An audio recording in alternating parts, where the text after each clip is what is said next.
Question: why are so many ministries really poor at thanking their supporters beyond the sending of a gift receipt? What would happen if your development team improved its appreciation methods? We'll talk about the power of proper thanking today on the Giving series.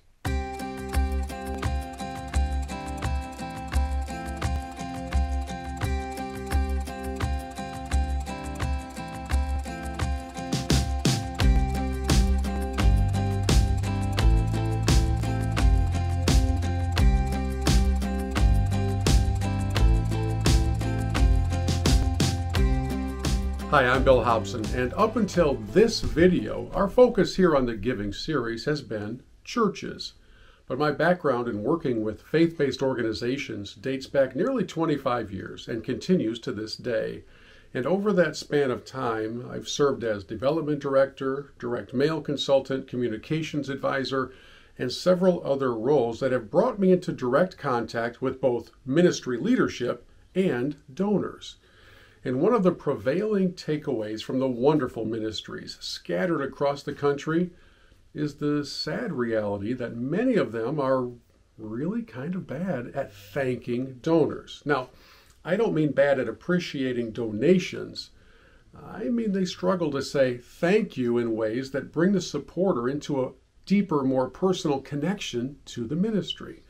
Here's the most common pattern I see. The Smith family, for instance, sends in a gift.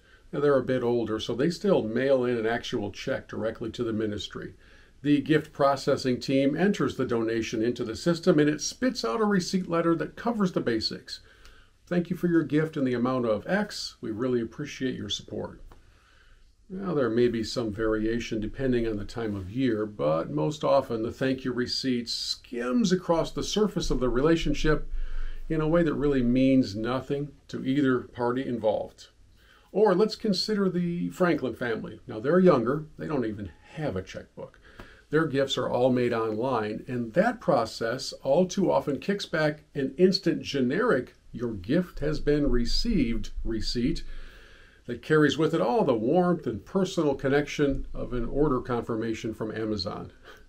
Friends, this has to change. If your ministry doesn't get better at thanking donors, those donors will only invest in the ministry from a transactional or convenient mindset. They'll give what makes them feel good instead of giving as if your ministry was a vital part of their lives. Moving supporters from transactional giving to relational giving is what keeps them in your support family for decades, not just a few months.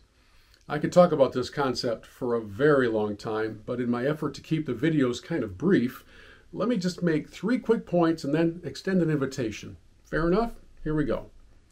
Number 1, if your receipt communication to donors is stale, generic, and impersonal, you're doing it the wrong way. Number 2, your donors will respond to more effective, intentional gestures of gratitude, and I can prove it to you.